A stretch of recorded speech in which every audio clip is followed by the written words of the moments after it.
I believe a revival could be coming. I can almost taste it. My dad believed a revival was coming that would be characterized by love.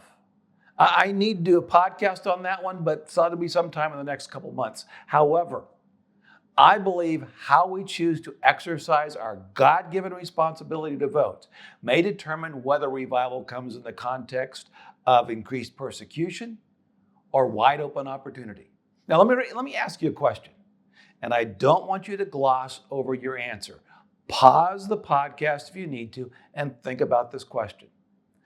God, in His sovereignty, made you a citizen of the United States of America. In light of that, what do you think God expects of you as a U.S. citizen? One day we will individually stand before Him and be held accountable for every word, action, thought, and vote that we cast or don't cast.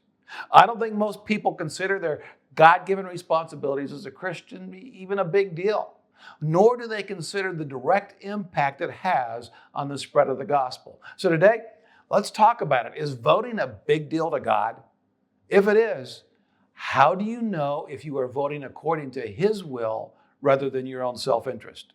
Now, this is Brad Bright. Welcome to the God is the Issue podcast, where I shout God is the issue in every issue. Why? Because we can trace all our human problems to our view of God. Now, if you find this podcast helpful, please remember to like and subscribe. And when subscribing, don't forget to click on the bell so you'll be notified whenever I post a new podcast. Do you think God cares about who you vote for?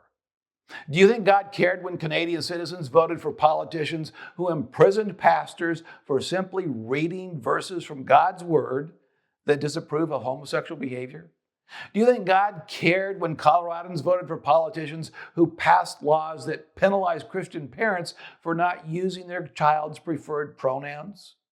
Do you think God cared when the city of Atlanta fired Kelvin Cochran as the fire chief for the onerous sin of writing a Bible study for men in his church that included God's perspective on marriage?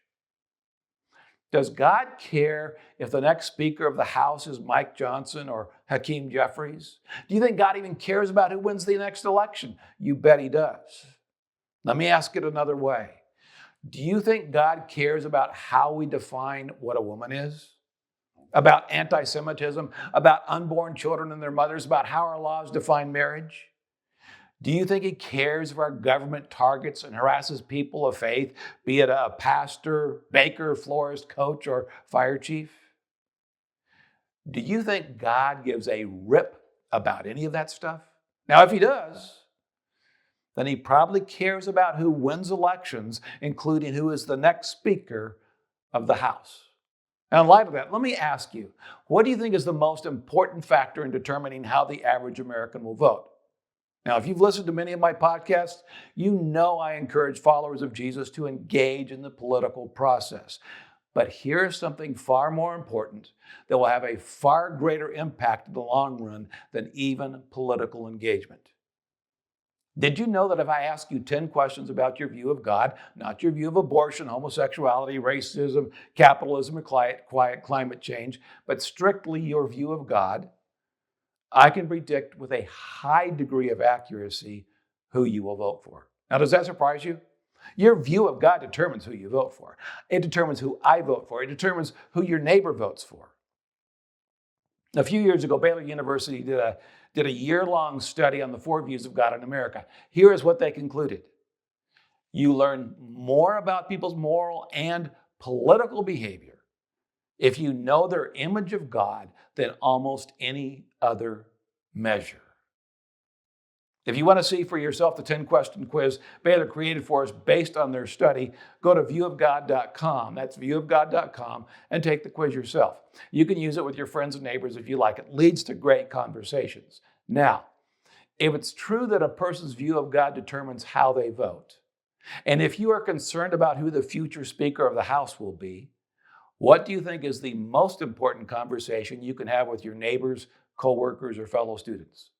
Folks, if you are serious about wanting to change the way your neighbor votes, help change the way he or she sees God. That starts with a very simple but respectful God conversation. It starts by asking questions like, what's one of the biggest hurts that you feel?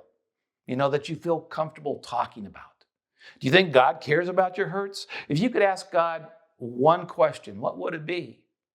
Do you think God is knowable? That is, can you have a relationship with him? Now, may I tell you a story about what happened to me that changed the way I saw God? Has anyone ever explained to you how you can know God personally? You see, meaningful questions like those can open the door for a God conversation. If you want to change the course of future elections, you need to change the way people vote. If you want to change the way people vote, you must change the way people see God. It's simple cause and effect. So folks, introduce them to Jesus, then help them to understand who God says he is. In the meantime, get out there and start looking for folks who view God the way you do. Encourage them to pray for our leaders and get informed and work with others to help elect candidates who support religious freedom. And then, of course, vote. And don't forget to multiply your vote by encouraging other like-minded people to vote as well.